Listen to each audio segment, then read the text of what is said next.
¿Qué es un Wemby fallido? Bueno, significa un jugador que se proyectaba para tener todas las herramientas para convertirse en una superestrella como Victor Wembanyama, un tipo súper alto, delgado y fuera de lo común que supuestamente podía hacer literalmente todo en la cancha. Desde sus habilidades de perímetro hasta su capacidad de tiro, creación de jugadas y defensa, todo combinado en un solo cuerpo atlético y de otro mundo. Sus pies aquí dentro del centro de prospectos Whitby. Pero la mayoría de estos unicornios nunca estuvieron a la altura de las expectativas. Algunos fracasaron desde el principio, el mayor fracaso de su generación. La primera vez que pisaron la cancha de la NBA podías notar de inmediato que todos estaban equivocados. Rápidamente fracasaron de una manera muy decepcionante. Sin embargo, otros estuvieron bastante cerca de alcanzar el nivel con el que todos los aficionados habían soñado. Tapón de Porzingis. Aquí está Porzingis. Pero aún faltaba algo, aunque la etiqueta de unicornio no estaba tan lejos de la realidad. En este video vamos a echar un vistazo a cada uno de los Wemby fallidos en la historia del deporte, qué salió mal y si sus proyecciones fueron demasiado optimistas desde el principio. Vamos a echar un vistazo, empezando por el peor. Con el giro y el paso entre defensas y clava la volcada. Thon Maker. Al entrar a la NBA como la 10ª selección global en 2016, Thon Maker tenía el perfil de un jugador que pocos habían visto antes. Maker era un jugador muy delgado de 2.13 metros, con una presencia defensiva excepcional, lo que lo proyectaba a ser un defensor élite en la NBA por muchos años. Pero no era su defensa lo que lo hacía especial. Era su habilidad poco ortodoxa para correr la cancha, crear jugadas para su equipo, una rapidez lateral impresionante para alguien de su tamaño y podía lanzar desde cualquier parte de la cancha. Los primeros pares de nuevo solo acostumbrándose el uno al otro. ¿Lo hará de nuevo? Vamos a ver aquí, damas y caballeros. Este tipo jugó en la preparatoria en Virginia y también en Canadá, donde dominó absolutamente a su competencia y todas estas habilidades estaban completamente a la vista del mundo. Su potencial realmente no tenía límites. Incluso tuvo un partido en la preparatoria donde registró 34 puntos, 12 rebotes, 4 robos, 3 asistencias y un tapón. El problema es que Thon Maker pudo haber sido el jugador menos observado entre los primeros 10 seleccionados en mucho tiempo. Este tipo estuvo oculto del público durante años y muy pocos sabían de él hasta unos meses antes de la noche del draft. Según se informa, su agente fue muy reservado al permitirle asistir a entrenamientos. Los Bucks lo vieron, pero no muchos más lo hicieron. Quizás ni siquiera su propio agente pensaba que Maker era tan bueno, pero mantenerlo como un desconocido es mejor para su valor en el draft que dejarlo participar en más partidos de práctica y potencialmente perjudicar su valor si no tiene un buen desempeño. La idea de Thon Maker era mejor que el jugador real. Tampoco ayudó que hubiera algunas especulaciones extrañas sobre su edad. Aparentemente, se vio una foto de él en un anuario de una preparatoria australiana que parecía ser de la generación que se graduó en 2010. Eso significaría que Thon Maker tenía como 23 o 24 años en el momento del draft, no 19. Hubo algo sobre haber nacido en Sudán del Sur durante una guerra civil, lo que llevó a documentos de nacimiento falsificados, pero nada de eso se comprobó. El verdadero problema es que, en cuanto pisó la cancha, era un prospecto tan inexperto que casi no tuvo tiempo de juego, o sea, hubo destellos de su habilidad para tirar. En varios partidos metió como 3 o 4 triples, pero no podía tirar a menos que estuviera completamente solo. La entrega estaba ahí, los intangibles estaban ahí. Se notaba que traía energía desde la banca cada vez que entraba al juego, y de vez en cuando, cada 10 partidos más o menos, tenía un partido con 3 o 4 tapones. Había partes de su juego que aparecían de vez en cuando, y podías notar que tenía cierto potencial. Su intuición era decente, pero los Bucks no tenían tiempo para esperar. Con el ascenso de Giannis y el equipo volviendo a ser peleando por entrar a los playoffs, además de otros jugadores grandes en la plantilla como Greg Monroe y John Henson, el joven Maker no tenía lugar en este equipo. Y pronto, ningún lugar en la NBA. Quizás, por la falta de evaluación, Maker nunca iba a ser bueno de todos modos, y fue seleccionado tan alto solo por su destreza física. La fisicalidad del juego de la NBA era algo de lo que siempre se alejaba, era demasiado delgado, demasiado larguirucho, demasiado débil para competir. Jonathan Bender. Bender saltó a la fama nacional cuando rompió el récord de Michael Jordan en el juego McDonald's All-American con 31 puntos. Un juego divertido de ver. ¡Lo logró!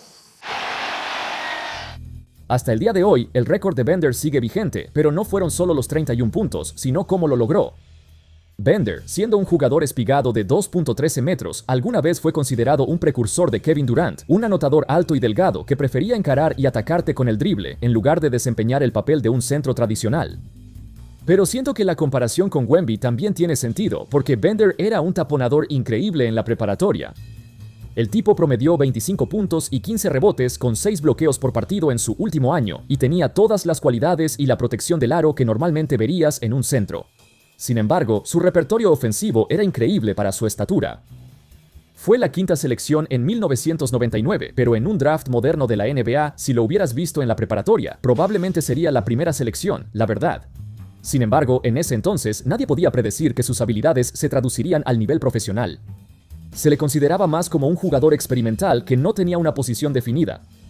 Al igual que Thon Maker, Bender también decidió saltarse la universidad y entrar al draft directamente desde la preparatoria. Se le consideraba una selección muy arriesgada, porque se creía que dominaba la preparatoria solo por su gran envergadura y atletismo.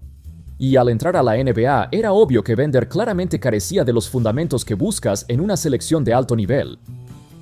La falta de inteligencia de juego, la falta de posicionamiento, la falta de motivación, sinceramente. Se unió a un equipo que ya estaba compitiendo por el campeonato. Los Pacers llegaron a las finales en la temporada de novato de Bender, y él casi no tuvo tiempo de juego. De hecho, durante gran parte de su tiempo en Indiana, competía por minutos con otro prodigio de preparatoria, Al Harrington. Pero fue Harrington quien finalmente se quedó con el puesto.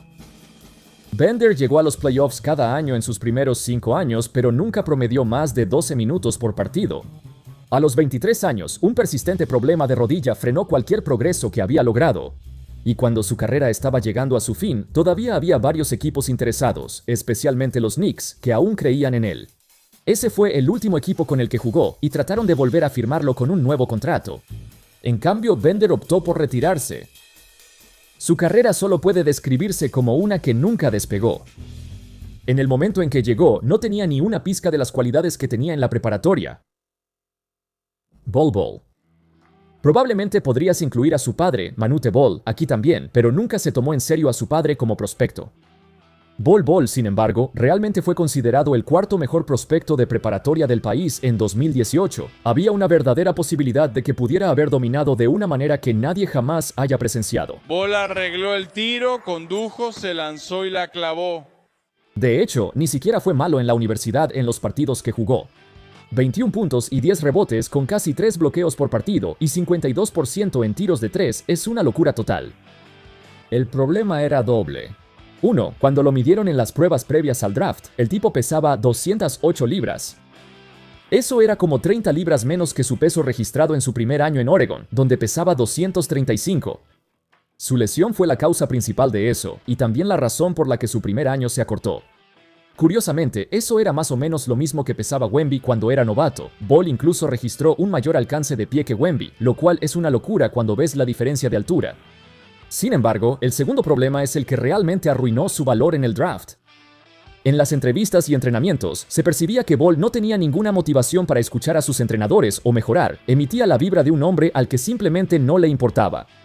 Con un cazatalentos observando, cito, su actitud en reposo lo hace parecer distante, como si prefiriera estar sentado en el sillón. Y otro afirmó, tiene talento para estar entre los 5 primeros, sin duda. Pero cuando agregas la lesión a la ecuación, ¿a dónde irá? Es una incógnita. No me sorprendería si fuera de los primeros 7 y tampoco me sorprendería si fuera el número 19. Bueno, señor cazatalentos, ¿qué tal el puesto 44? Sí, cayó hasta la selección número 44. Fue vergonzoso cómo sucedió. Bol Bol fue invitado al Sala Verde en el draft de 2019, básicamente el lugar al que vas cuando esperas ser una selección de primera ronda. Realmente parecía que lo sería, a pesar de los rumores, así que caer tanto es absurdo lo veas como lo veas. Bol Bol había mostrado algunos buenos momentos en la NBA, pero las lesiones realmente fueron la perdición de su carrera. Incluso cuando los Nuggets intentaron cambiar a Bol a Detroit, los Pistons vetaron el trato, después de que un examen físico reveló que sus problemas en el pie eran tan serios que no querían acercarse a él ni con un palo de 3 metros. Así que, a los 25 años, su carrera ya había terminado. Yi Jianlian. Esto puede sorprenderte, pero antes del draft de 2007 Yi tenía un perfil impresionante. Prácticamente todos los demás centros chinos que fueron seleccionados en el draft de la NBA eran lentos de pies y carecían de rapidez y atletismo. Pero cuando G empezó a recibir atención nacional a medida que se acercaba la noche del draft, todos se dieron cuenta de que él era diferente. DGN León China y los Tigres de Gun. Un cazatalento senior de la NBA, Matthew Moore, tenía el informe más optimista sobre G que he visto en mi vida. Él afirmó, y cito, que era un buen manejador de balón que no tiene problema en quitarse a los defensores rivales con el drible y que pasa bien cuando lo doblan. Bueno, debido a su visión y conciencia en la cancha, sobresale en una ofensiva de cancha abierta que promueve los contraataques. Gracias a su movilidad y capacidad de salto, rara vez se intimida cuando el juego se vuelve físico. Defensivamente, es un defensor de ayuda sólido debido a su rapidez lateral y envergadura. Quiero decir, es tan optimista que llega al punto de lo absurdo. O sea, ¿este tipo literalmente es bueno en todo? ¿Cómo es que un tipo como él terminó siendo uno de los mayores fracasos de la historia con elogios tan altos como estos? Sin mencionar que, a mediados de los 2000, había un verdadero sentimiento de optimismo por el desarrollo del baloncesto en China. Con Yao Ming convirtiéndose en una estrella, tal vez Ji también podría seguir sus pasos, ya que era mucho más atlético y tenía un repertorio de movimientos que rara vez se ven en un jugador de 7 pies. Desafortunadamente, desde el principio, no daba el nivel para la NBA. Ni siquiera fue por falta de esfuerzo, se veía muy poco hábil contra la competencia de nivel NBA y aunque dominaba en el nivel chino, ahora estaba completamente fuera de su liga. Quizás estaba demasiado enfocado en el perímetro, al grado de que su juego en el poste simplemente no existía. ¿Y 5 años después quedó fuera de la NBA? Alrededor de la época en que fue seleccionado, también hubo varios reportes de que Ji era mayor de lo que decía su edad oficial. Oficialmente tenía 20 años cuando fue seleccionado en 2007, nacido en 1987. Pero varias fuentes, incluyendo un antiguo documento de inscripción en la preparatoria, decían que nació en 1984. Eso significaría que tenía 23 años en el momento del draft. Si esto es realmente cierto, entonces no lo habrían seleccionado tan alto desde el principio. Probablemente fue el engaño de edad más exitoso de todos, porque definitivamente habría caído fuera de la lotería del draft si todos supieran que tenía 23 años. Hoy en día, Ji es más conocido por su llamado entrenamiento con silla. Era un rumor donde aparentemente entrenó contra una silla frente a los cazatalentos. Por eso su apodo era el Chairman. Mo Bamba.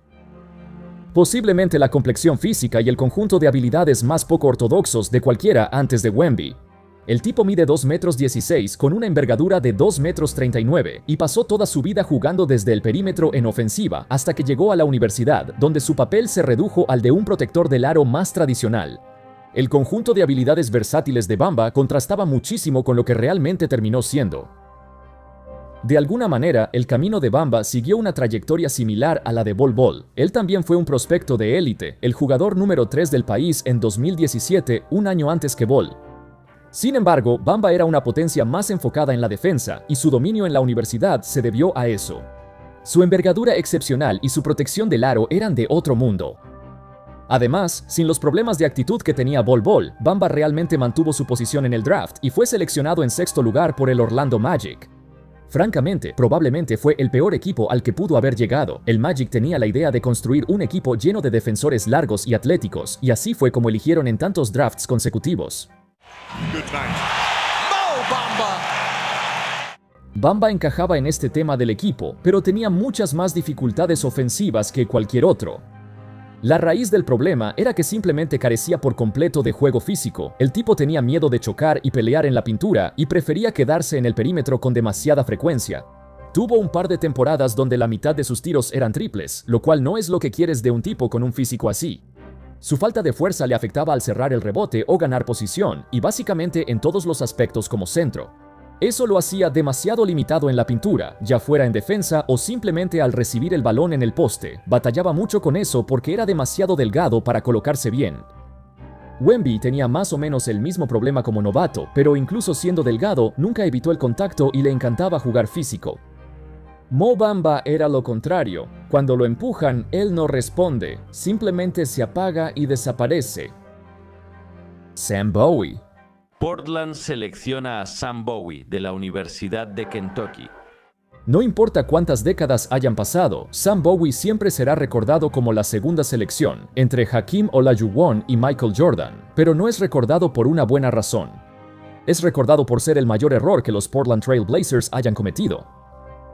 Fue seleccionado en 1984 en una época en la que la creencia general era que para ganar un campeonato necesitabas tener un centro élite en tu equipo. En igualdad de condiciones, Bowie claramente no era tan hábil ni talentoso como Jordan, pero sentían que era la oportunidad perfecta para seleccionar a un centro que muchos creían que era único en su tipo. Un artículo antiguo de 1984 afirmaba, cito, tenía un excelente tiro exterior y corría la cancha muy bien para un hombre grande, pero su habilidad más destacada era su pase, que en ese momento no tenía comparación para alguien en su posición.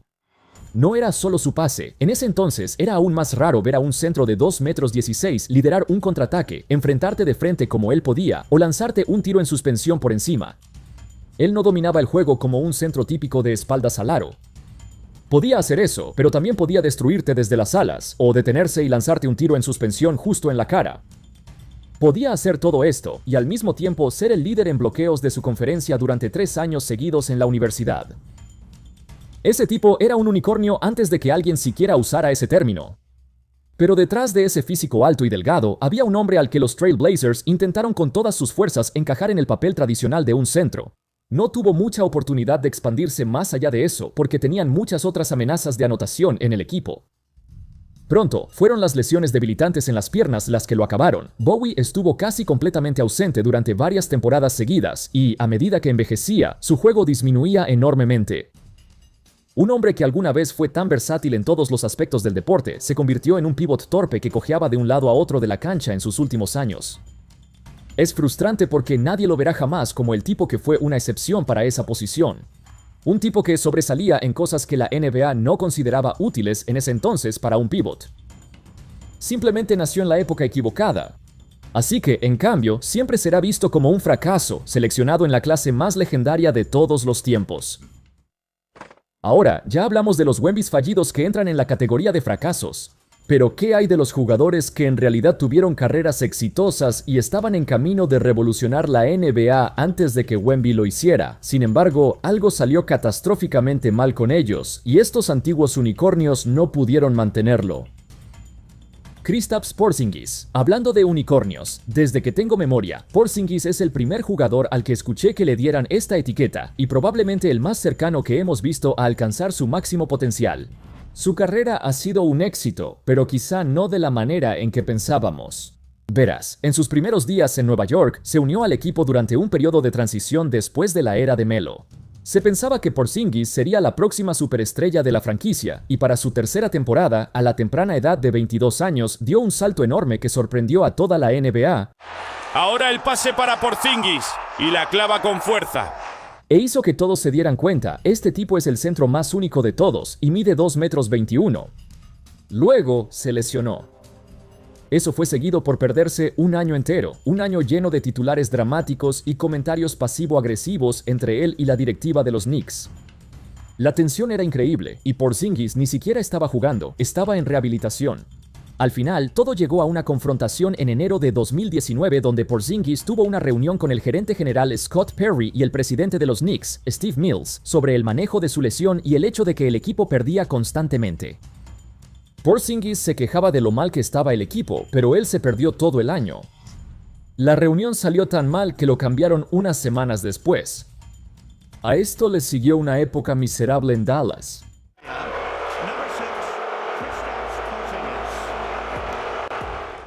Al llegar, él creía que él y la nueva superestrella Luka Doncic formarían un dúo formidable de 2 primeras opciones, con ambos jugadores teniendo la misma oportunidad en la ofensiva.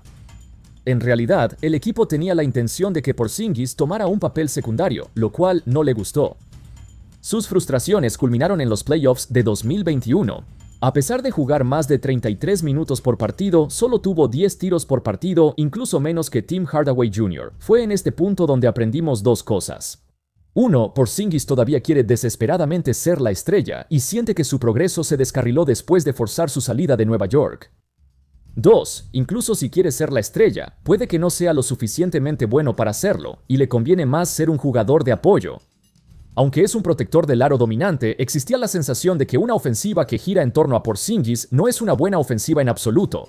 En su única temporada como All-Star en Nueva York, donde intentaron este experimento, el equipo tuvo una de las 10 peores ofensivas de la liga, y el propio Porzingis realmente tuvo dificultades para aprovechar los emparejamientos que debería estar dominando.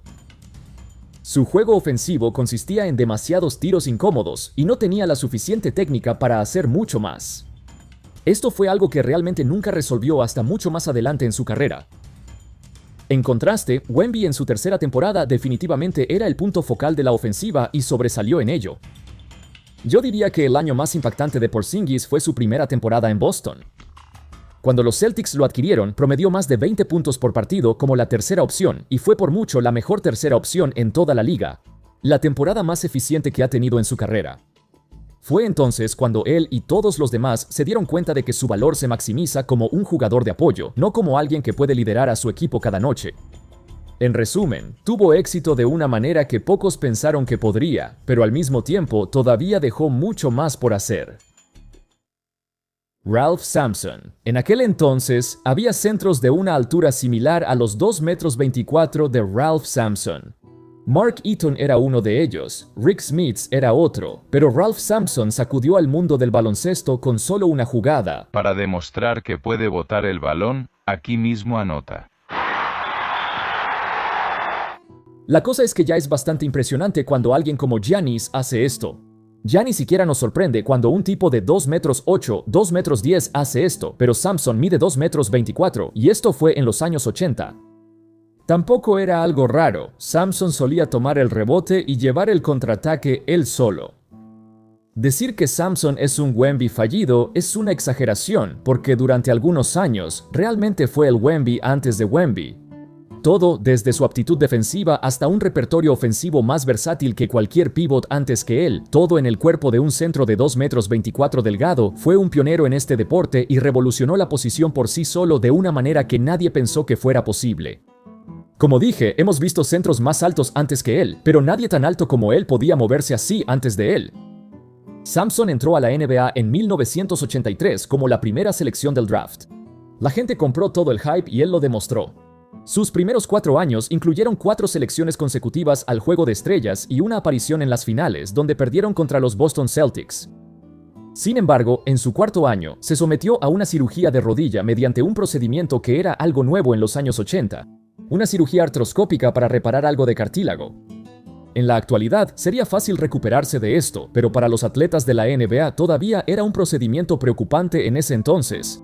Por ejemplo, Mitch Kupchak, tal vez lo reconozcas como el gerente general de los Lakers durante 17 años, pero antes de eso, jugó para los Lakers y sufrió una lesión que arruinó su carrera.